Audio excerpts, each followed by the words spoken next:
Maggie POV. Parang gusto ko nalang maglaho sa sandaling ito. Dahil sa kaba at takot na aking nararamdaman. Ibang klase ang emosyon ang nakikita ko sa mukha ni Martin ngayon. Sagutin mo ang tanong ko, Maggie, may anak ka na ba? Sa paraan ng pagtatanong nito, ay pinipigilan ng matinding galit.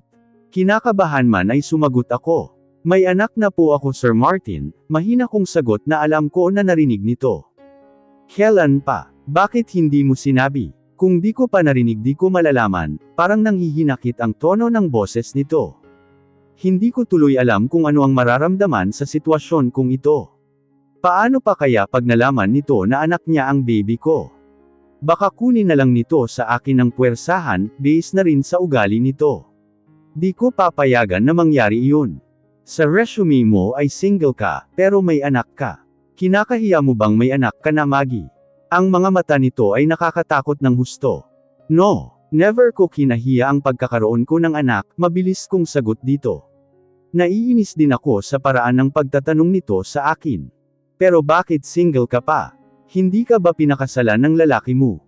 Galit na galit ito. Nakikita ko pa ang pagkuyam ng dalawang kamao nito, at ang mga ugat nito sa braso ay nagsilabasan.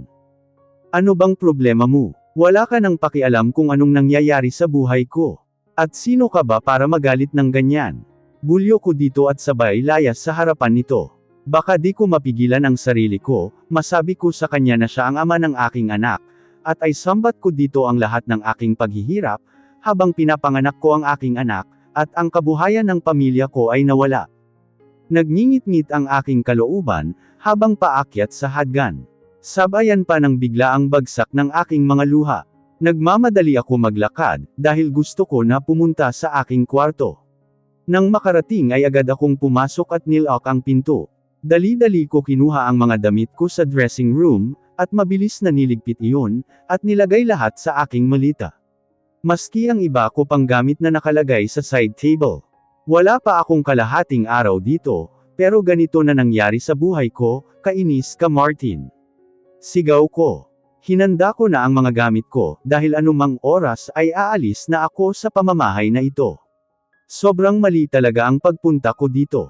Isa pa itong si Boss E. Malalaman ito ni Max dahil isusumbong ko siya. Sinubsob ko ang aking mukha sa malambot na unan, habang nakadapa. At doon ko nilabas lahat ng hinanakit ko sa buhay. Kailan ba ako huling umiyak ng husto? 4 na taon na rin.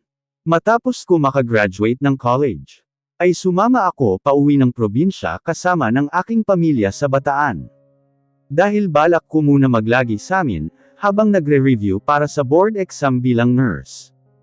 Akala ko maayos na lahat, masaya pa kaming pamilya kahit madalas ko pa rin maisip ang nangyari sa akin sa bar na iyon. Isa siyang bangungot para sa akin. Pero sa tuwing maaalala ko ang mukha ng lalaking iyon, ay di ko mapigilan mapangiti. Oo, dahil nagkagusto ako sa kanya. Makalipas ng 1 buwan, ay naramdaman ko ang kakaiba sa aking katawan. Akala ko ay normal lang hanggang magsusuka ako, at araw-araw na nangyayari iyon. Nalaman ito ni Mama, at sinamahan pa ako magpa-check up. Ang akala ay may malala na akong sakit. Hanggang sa sinabi ng doktor na ako ay nagdadalang tao. Halos panghinaan ako, at di ako makapaniwala. Ang mama ko ay hinimite. Nang malaman ng papa ko ay hindi ito nagsalita. 1 linggo niya ako hindi kinakausap. Wala akong magawa kundi ang umiyak ng panahon na iyon. Si mama naman ay iwas sa akin, ang tanging sandalan ko lang ay ang aking kapatid na si Candy. Pakiramdam ko ay napakawalang kwenta kong tao. Matapos ng 1 linggo ay nagmakaawa ako sa aking pamilya. Para makapag-usap kami. At lahat-lahat ay kinwento ko. Nakita ko pa kung gaano humagulaw si mama. Si papa naman ay tahimik lang. Pero kita ko sa kanyang mukha ang pamumula ng kanyang mga mata, na pinipigilan ng umiyak. Si Candy naman na palagi na sa aking tabi, at laging nakaalalay. Matapos noon ay tinanggap nila at pinatawad ako. Alam ko na walang magulang ang matitiis sa kanyang anak, na sobra kong pinagpapasalamat. Dahil nagkaroon ako ng pamilyang mapagmahal. Hanggang lumaki ang aking tiyan. Si mama ang katuwang ko sa tuwing magpapa-check up ako. Hindi ako lumalabas ng bahay, puwera na lang pag kailangan. Alam ko din kung paano mangchismis ang mga chismosang kapitbahay namin. Ilang beses ko na rin nakita si mama na nakipag-away sa mga iyon. Naaawa at nahihiyaman ako sa aking pamilya, ay pinipilit ko na lang magpakatatag. Dahil habang nagbubuntis ako, ay patuloy ako sa aking pagre-review. Lagi pinapaalala sa akin ni Papa, na hindi natapos ang pangarap ko kundi nagsisimula pa lamang, lalo na ako ay magkakaanak. Nakapag-exam ako, kahit malaki na ang aking tiyan. Hanggang sa nanganak ako, akala ko ay kakayanin ko manganak. Pero hindi, iyon ang dahilan ng muntikan kong ikamete. Matapos ko ipanganak ang aking anak na si Mickey, ay naubusan ako ng dugo.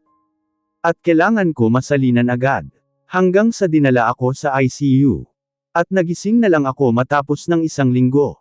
Hindi ko alam ang nangyari sa akin. Nalaman ko na lang na nauna nang uuwi ang anak ko.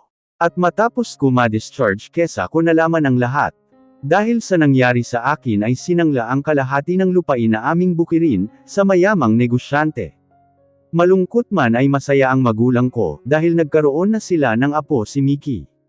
Akala ko okay lang ang lahat na lagi sinasabi ni Papa. Matapos ng 1 buwan, ay nawalan ng malay si Papa. At sinugod sa malapit na ospital. Inatake sa puso si Papa. At kailangan ng malaking pera para sa pagpapagamot at pangbayad ng ospital. Hindi ko alam kung anong klaseng dagok sa buhay ang nangyari sa aming pamilya, pero alam ko na ako ang pinakapulot dulo ng lahat. Wala kaming magawa at nagdesisyon si Mama na isangla ang kalahati pang lupain namin sa una naming sinanglaan. Kaya hanggang ngayon ay wala na kaming lupain na sakahan, dahil nakasangla na ito. Mabuti na lamang ay mabait si Mr. Cruz, dahil pinayagan si Papa makisaka. Pinanggako ko sa aking magulang na ako ang tatubos ng lupain, kaya nagpupulsigi ako makapag-ipon. Nagpapasalamat ako ng lubos nang makapasa ako sa board exam, at ngayon ay ganap ng nurse. Hindi muna ako nag-apply ng trabaho, dahil halos hindi ko kayang mahiwalay sa anak ko. Naunawaan ako ng aking magulang. Hinintay ko na lamang mag-1 taon ang anak ko, bago ako pumuntang Maynila. Nahirapan at nangulila ako sa aking anak, dahil nasanay ako na lagi ko itong nakikita. Nagpapasalamat ako, nang mabilis ako matanggap sa isang malaki, at sikat na private hospital na pagmamay-ari ni Boss Lance. Nang panahon na din iyon, ay naghahanap ako ng mauupahang bahay sa mga kasamahan ko ding nurse, at narinig pala iyon ng kapatid ng aking boss, na walang iba kundi si Max. Matapos noon ay nakilala ko ang ibang mga kasama nito, na ngayon ay masasabi kong tunay na mga kaibigan. Napabalikwas ako sa aking pagmumuni-muni, nang may kumatok sa aking kwarto. Agad akong tumayo at binuksan ang pintuan.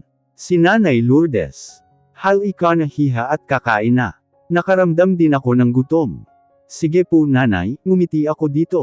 Sumunod ako dito, at di ko nilingan ang kwarto na opisina ni Martin. Sa elevator kami sumakay para bumaba. Mabuti na lamang at kasabay ko si nanay, dahil tiyak baka maligaw ako sa lawak ba naman ng kabahayan na ito. Ngayon ko lang din na-realize na paano ako nakapunta sa kwarto kanina, nang magkasagutan kami ni Martin sa laki ng bahay.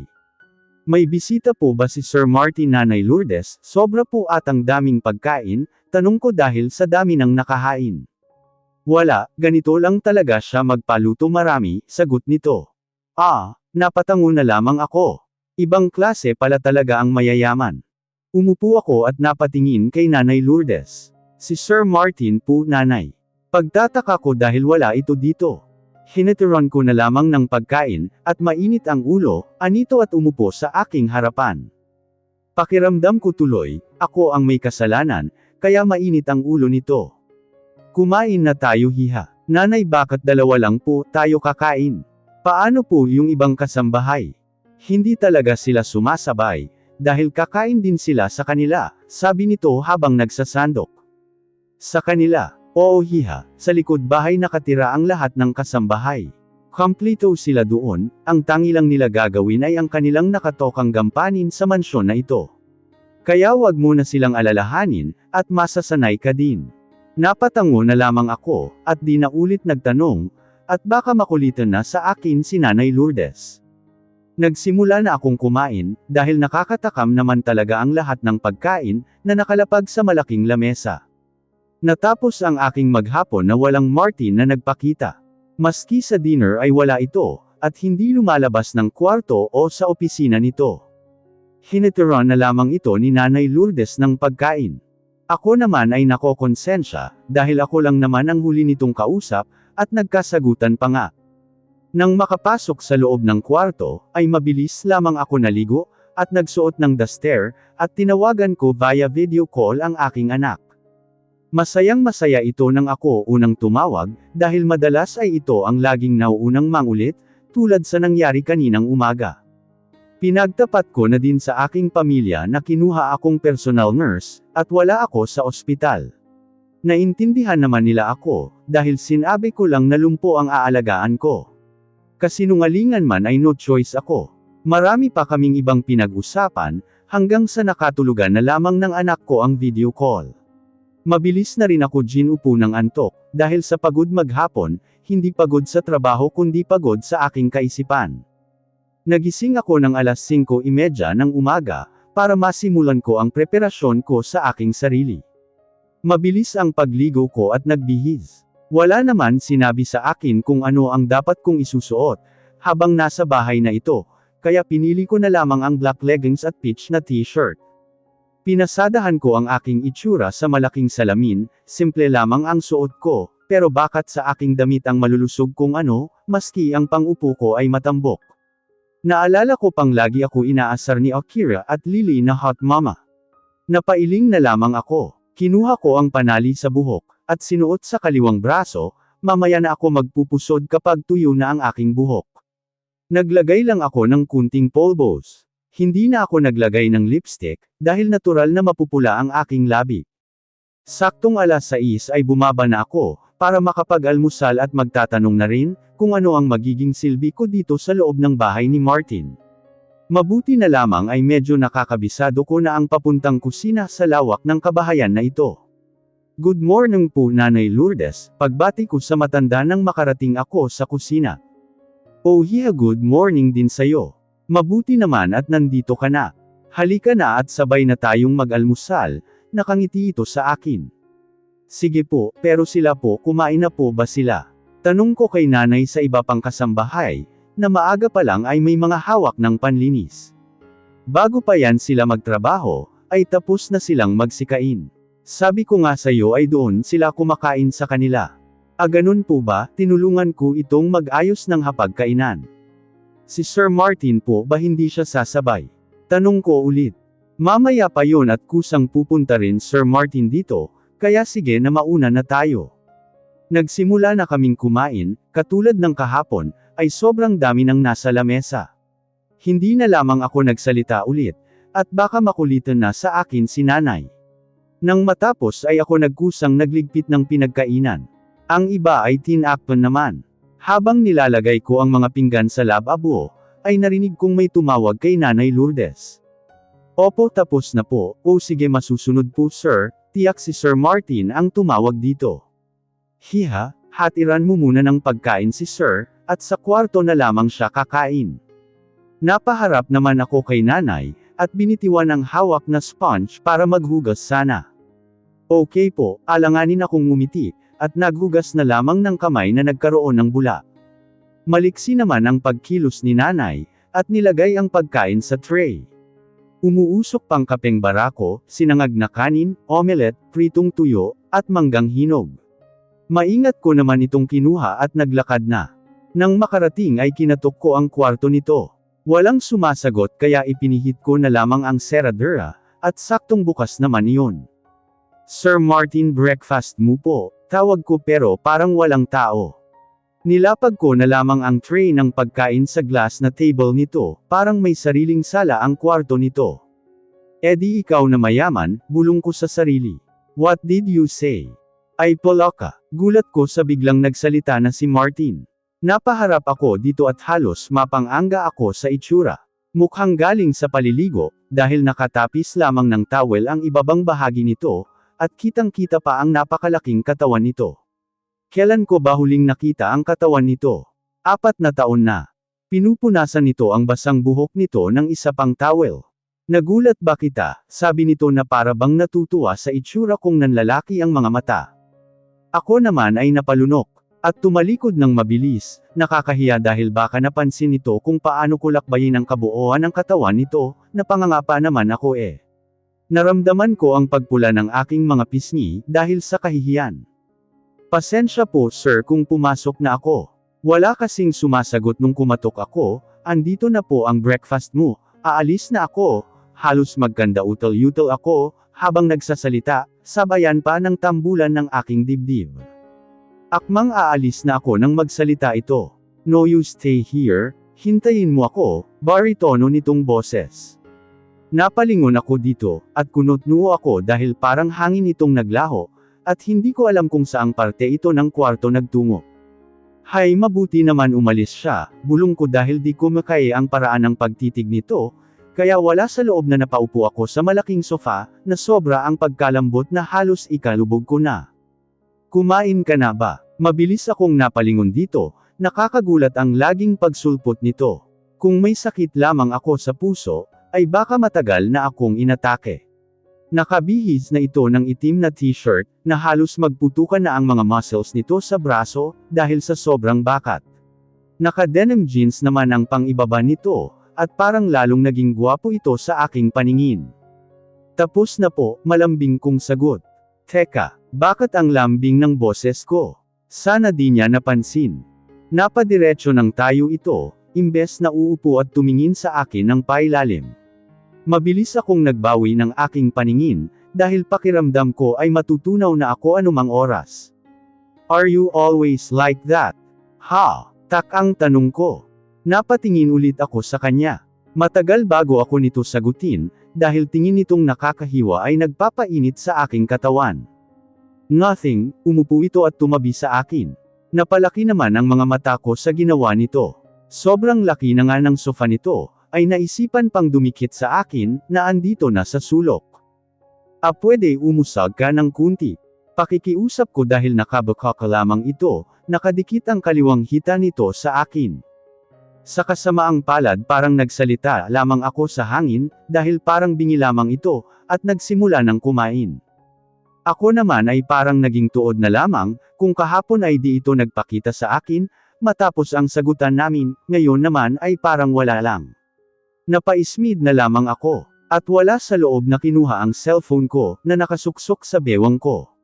Kesa mamuti ang mga mata ko, habang kumakain ito ay maganda pang mag-Facebook na lamang. Di ko na namalaya na natapos ito kumain, kung hindi pa ito nagsalita. I'm already full, masungit nitong sabi. Napatikos naman ang isang kilay ko, sa paraan ng pagsalita nito. Okay, ibaba ko na po sa kusina, mahina kong sagot na narinig naman nito. Are you enjoying browsing on your phone? Kunot-noo pa ito. Napamaang naman ako sa tanong nito. Problema nito. Wala po kasi akong magawa sir, kesa titigan kita habang kumakain, pabalang kong sagot. Halos mahiwa ang pagkatao ko, sa paraan ng tingin nito sa akin. Para bang ang laki ng kasalanan ko dito. Then titigan mo na lang ako, habang kumakain mas may enjoy ko pa. Nasiraan na ata ito. Sige po ilalabas ko na po itong pinagkainan mo, ramdam ko ang tambulan ng aking dibdib. Kaya wala sa loob na nilapag ko ang hawak kong cellphone sa table nito, at kinuha ang tray at nagmarcha na para lumabas. Come back here after that, maotoridad nitong salita. Okay, napasimangot na lamang ako, at binuksan ang pintuan at dirdiretsong lumabas sa kwarto nitong nakakainis.